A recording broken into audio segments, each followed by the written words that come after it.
Ciao a tutti e bentornati nel canale in un altro episodio Pizza Time. Vi è mai capitato di rovinare una pizza perché l'impasto è rimasto leggermente attaccato alla pala o nell'infornata la forma della pizza si è deformata? O addirittura ancora vi è capitata una roba del genere? Bene, con il prodotto che vedremo oggi non avrete mai più di questi problemi. Come avete già notato dall'intro, vedremo nel dettaglio una pala a barella, in particolare questa pala a barella. Ovviamente si tratta di un prodotto che possiamo facilmente costruirci anche a casa, ma per mancanza di tempo ho preferito acquistarne una solida e funzionale. Quindi in questo video vi mostrerò le caratteristiche di una pala artigianale, italiana al 100%, che viene prodotta nel Salernitano da Vesuvius. La pala è nata essenzialmente dalla necessità di voler infornare senza l'ansia che la pizza non scendesse dalla pala. Già esistono in giro diversi modelli, ma sono quasi tutti con teli in tessuto. La pala Vesuvius che vedremo oggi però è nata con la necessità di avere una pala comoda e leggera, ma soprattutto con l'esigenza primaria di non essere schiavi dei ricambi. Ecco quindi l'idea di usare carta da forno, che è antiaderente, economica e ognuno può farsi i propri teli di ricambio in pochissimo tempo e a costo quasi nullo. Per rendere possibile l'infornata della pala, anche in forni a gas o a legna, è stata inoltre creata anche una protezione in legno sotto la pala per evitare appunto un contatto diretto fra la carta da forno e la platea.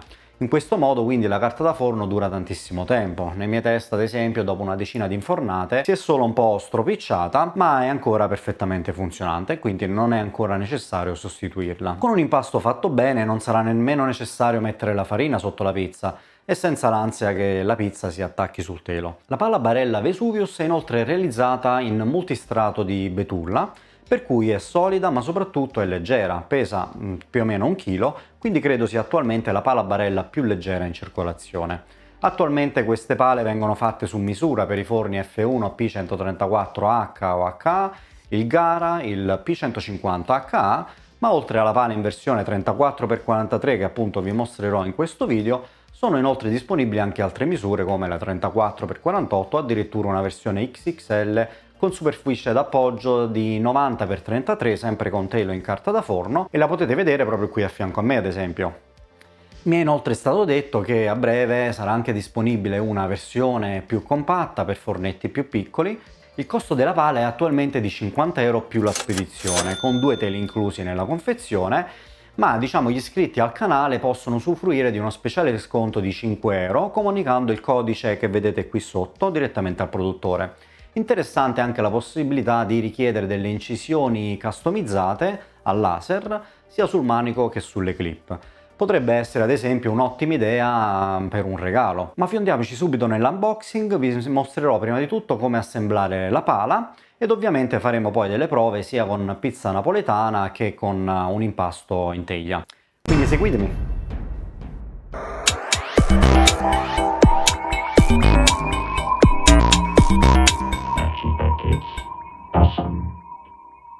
Ok ragazzi, ed ecco la pala barella Vesuvius appena arrivata.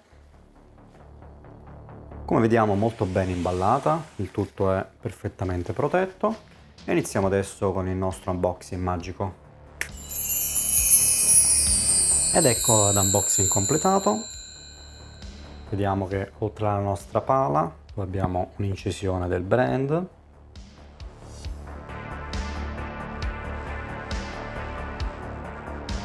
Vediamo che abbiamo anche un'incisione customizzata per il manico e anche per la clip. Il manico dovrebbe essere circa 3x12.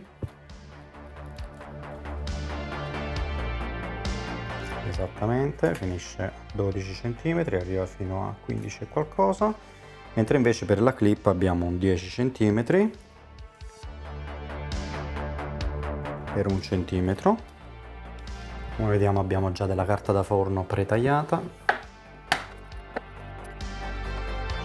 ed ecco qui il manico con le 2 clips. Le dimensioni della pala sono invece di 34x43, quindi sfrutta tutta la camera di cottura. È perfetta anche per forni professionali come ad esempio F1 e forse una delle poche che permette di infornare anche con biscotto passando sotto la lampada sporgente. Perfetto, non ci resta che procedere con l'assemblaggio.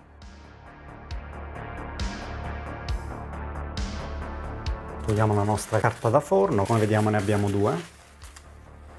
Andrà montata nella parte di sotto.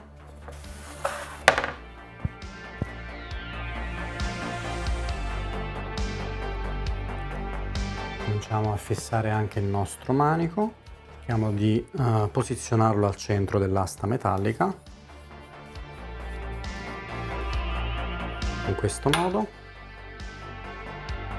Come dicevamo, quindi, ora ribaltiamo la nostra pala sul tavolo in modo da far passare la carta da forno nella base, quindi all'interno della protezione della base. Protezione tra l'altro molto comoda perché ci permette di non bruciare o danneggiare la carta mentre inforniamo, appoggiando la pala sulla pietra del nostro forno.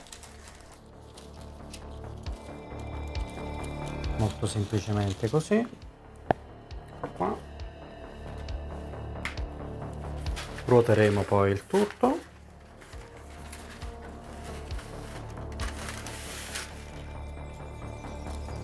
Cerchiamo di far combaciare i bordi del telo con la parte superiore ed inferiore.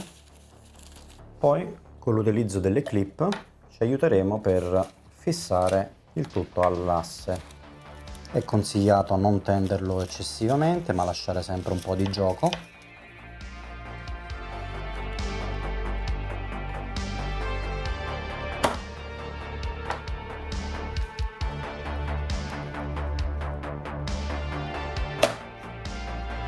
Ho fissato anche l'altra clip, allineiamo leggermente il manico in modo da centrarlo ulteriormente.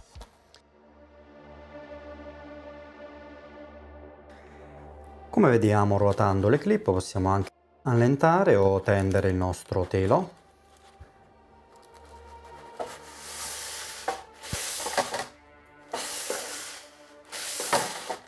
Comunque così dovrebbe già andare. Ed ecco il risultato finale dopo l'assemblaggio.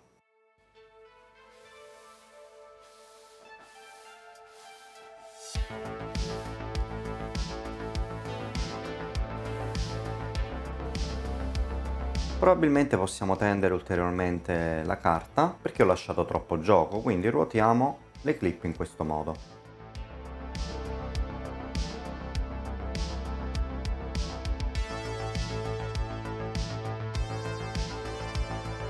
A montaggio ultimato vediamo le misure complessive, quindi larghezza abbiamo detto 34 cm,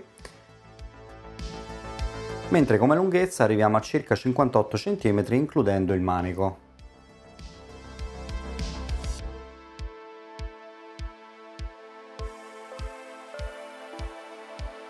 Mentre come spessore della tavola abbiamo circa 1,4 cm. Come peso invece vediamo che siamo intorno ad 1 kg, qualche grammo in più. Perfetto. Ed ora non ci resterà che testarlo, magari facciamo qualche prova con napoletana, verace e qualche prova in teglia.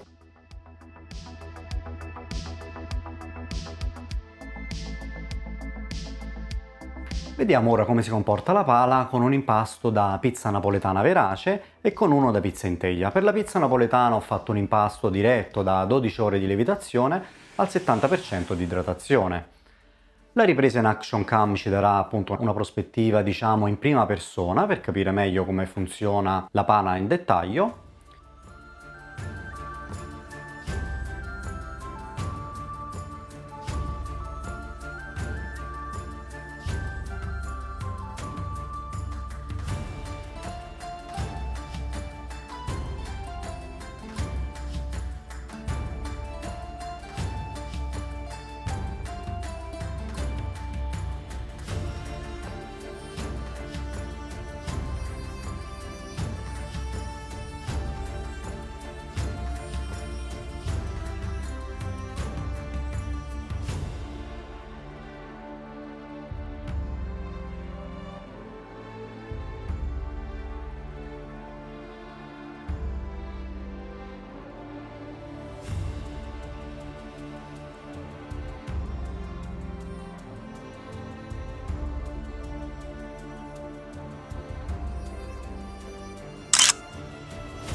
Vediamo quindi ottimi risultati anche con fornetti elettrici portatili, dove ovviamente la difficoltà nell'infornare è solitamente parecchio più elevata rispetto ad esempio ad F1, dove abbiamo dimensioni e superficie di appoggio parecchio maggiori. In questi altri esempi vediamo invece una ciabatta usando un impasto Polish da 24 ore all'80% di idratazione. Inforniamo, come vedete, in un semplice forno da casa, prima adagiando l'impasto direttamente sulla base del forno e poi in una teglia in ferro blu da 30x40.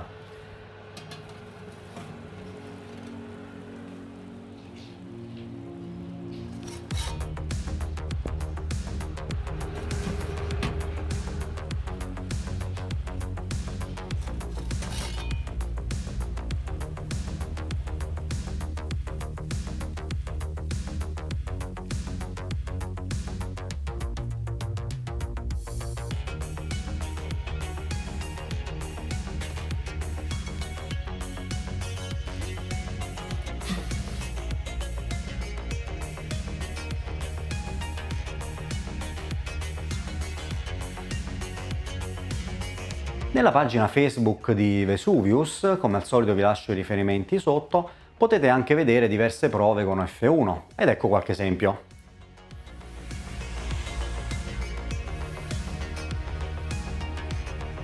Potete anche divertirvi ovviamente sperimentando delle forme strane, come vediamo ad esempio in questo esempio di pizza stella ad 8 punte che viene infornata senza alcuna alterazione della forma, nonostante sia stata adagiata per circa 10 minuti sulla carta. Abbiamo quindi visto come sia semplice veramente infornare con questa pala, senza paura che l'impasto fatichi a scendere o che si deformi una volta appoggiato sulla pietra.